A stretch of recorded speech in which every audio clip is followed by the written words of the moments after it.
சந்தர்ப்பங்கள், சூழ்நிலைகள் எல்லாமே வாழ்க்கையில் ஒவ்வொருத்தங்களோட லைஃப்பில் ஒவ்வொரு மாதிரி அமையும். அந்த மாதிரி தான் என்னோடய லைஃப்பில் நான் பார்த்த ஒரு மனிதர் வேறு மாதிரி என்கிட்ட ப்ரொஜெக்ட் ஆனார். அதை பற்றி தான் பேச உங்ககிட்ட நான் வந்திருக்கேன். ஏன் டைரி பேஜ்லேருந்து night time diaries with RJ ரஹ்மானில் நான் தான் ரஹ்மான் பேசிகிட்ருக்கேன். 2016 இருக்குங்க என்னோடய காலேஜ் பிஜி லைஃப். எல்லோரும் கிளாஸில் ஐவி போகிறதுக்காக ஒரு பிளான் பண்ணிகிட்ருக்காங்க. அமௌண்ட்டெல்லாம் கலெக்ட் பண்ணிகிட்ருக்காங்க. நாளைக்கு ஐவி போகலாம் அப்படின்னு சொல்லிட்டு. பிஜி லைஃப்லையா ரொம்ப ஜாலியாகவே இருக்கும். அன்எக்ஸ்பெக்டடாக ஒரு விஷயம் நடக்குது. அம்மாவுக்கு உடம்பு சரியில்லை. ஐவி போகிறதுக்கு முந்தின நாள் நைட்டு ஹாஸ்பிட்டலில் அட்மிஷன் பண்ணுற மாதிரி ஒரு சுச்சுவேஷன் வருது. அம்மா ஹாஸ்பிட்டலில் சேர்த்தாச்சு. போகணும். தம்பி இந்த பக்கம், தங்கச்சி இந்த பக்கம். ஒன்றுமே தெரியாது இல்லையா. டாக்டர் ரவுண்ட்ஸ் வராங்க. கேட்குற மெடிசன்ஸ் வாங்கி கொடுக்கணும். அம்மா கையில் ஊசி போட்டிருக்காங்க. மருந்து முடிஞ்ச உடனே நிறுத்த சொல்லணும்.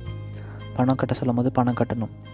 இதை தவிர நம்மளுக்கு என்ன தெரியும்? ஹாஸ்பிட்டலைஸ்டாக ஆகிட்டோன்னா அந்த மொமெண்ட் தான் லைஃப்பில் யாருக்கும் வரக்கூடாது. தன்னோட அம்மாவுக்கு ஏதாவது ஒன்று நடக்குது அப்படின்னா ஒவ்வொரு பையனும் பொண்ணும் ப்ரே பண்ணிக்கிற விஷயமா இருக்கும். நாளைக்கு எல்லோரும் கிளம்ப போகிறாங்க. கிளாஸில் ஐவி கால் வருது எனக்கு. ரஹ்மான், என்னாச்சு? கிளம்பிட்டியா? ரெடியாக இருக்கியா அப்படின்னு சொல்லி. சார், இந்த மாதிரி என்னால் வர முடியல, ஒரு சின்ன கமிட்மெண்ட்டு. Sorry sir. சார் சொல்கிறாரு, என்னடா எப்படி சொல்கிற? இதோட காலேஜ் முடிஞ்சது. இதுக்கப்புறம் நம்மளாம் மீட் போவோமா இல்லையான்னு கூட தெரியல. லாஸ்ட்டு ட்ரிப்பு, இதுக்கு போய் நீ வரலன்னு சொல்கிறியே. உனக்காக தான் ட்ரிப்பெல்லாம் அரேஞ்ச் பண்ணியிருக்கோம். எல்லோரும் உனக்காக தானே வராங்க. நீ இல்லைன்னா ட்ரிப் இப்படி ஜாலியாக இருக்கும். அந்த மாதிரி பேசும்போதே அந்த ஃபீல் தெரிஞ்சுது, என்னை ரொம்ப மிஸ் பண்ணுறாங்கன்னு. கண்ணில் என்ன சொல்கிறதுங்க, கண் வேர்த்துது. அந்த மொமெண்ட்டில் என்ன ஃபீல் பண்ணுறதுன்னு தெரியல. சார், உண்மையிலுமே வர முடியல. என்ன காரணம்னு சொல்லு, நான் சொல்கிறேன், நான் ஹெல்ப் பண்ணுறேன். மணி இல்லையா, நான் பார்த்துக்கிறேன், நான் சப்போர்ட் பண்ணுறேன் அப்படின்னு சொன்னார். அந்த மொமெண்ட்டில் சார் அப்படி இல்லை, அம்மாவுக்கு உடம்பு சரியில்லை சார், ஹாஸ்பிட்டலில் அட்மிஷன் ஆகிருக்காங்க, எப்படி சார் வர முடியும் அப்படின்னு சொன்னேன். சரிடா, நீ அம்மாவை பாரு, ரெஸ்டடு, பார்த்துக்கோ, ஏதாவது ஹெல்ப் பண்ணால் கூப்பிடு, கையில் மணி எல்லாம் இருக்கான்னு. இருக்குது சார், பார்த்துக்கிறேன் அப்படின்னு சொல்கிறேன். நெக்ஸ்ட் டே மார்னிங் அந்த ஹாஸ்பிட்டல் வாசல்லேருந்து நர்ஸ் ஓடி வந்து என்னை கூப்பிட்றாங்க. உங்களை பார்க்குறதுக்கு யாரோ வந்திருக்காங்க, வாங்க அப்படின்னு சொல்லி. என்ன பார்க்குறதுக்கு இந்த 5 மணிக்கு யாருடா வராங்க? நைட்டு ஃபுல்லாக அம்மா கூட இருந்திருக்கோம் இல்லையா, தூங்கலை, மெடிசன்ஸ் எல்லாம் இறங்குது, கண்ணு முழிச்சு பார்க்கணும். காலையில் தானே நம்ம தூங்குகிறோம், கொஞ்ச நேரம் டாக்டர் வர்றதுக்குள்ளே எந்திரிச்சிடலான்னு சொல்லிட்டு வெளியே போய் பார்த்தா வேறு யாரும் இல்லைங்க. என்கிட்ட ஃபோனில் பேசினார் இல்லையா என் PG professor Arun Rajkumar sir தாங்க. கூட என் ஃப்ரெண்ட்ஸோடு நிற்கிறாரு. ஐவி போகிற வேன் நேராக எங்கேயும் வரல, என் ஹாஸ்பிட்டல் வாசலில் வந்து நிற்கிது. அந்த நெகிழ்ச்சியான தருணம் என் லைஃப்பில் என்றைக்குமே மறக்க முடியாதுங்க.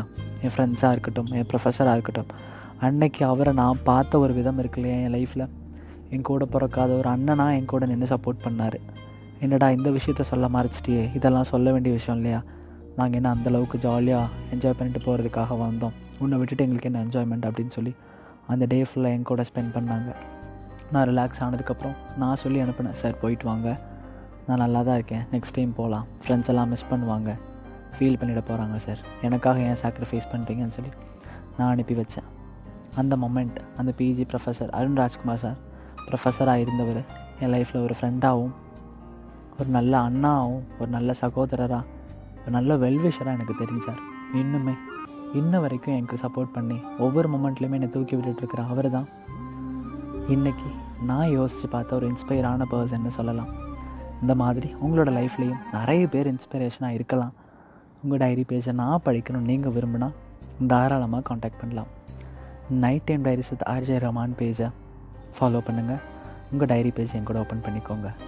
யூடியூப்பில் நம்ம பேஜை லைக் பண்ணுங்கள், ஷேர் பண்ணுங்கள், சப்ஸ்கிரைப் பண்ணிவிட்டு வேகமாக உங்கள் பேஜை என்கிட்ட படிக்கிறதுக்காக கொடுங்க. நான் தான் உங்கள் ஆர்ஜே ரஹ்மான் பேசிகிட்ருக்கேன். நீங்கள் கேட்டுக்கிறது night time diaries with RJ Rahman.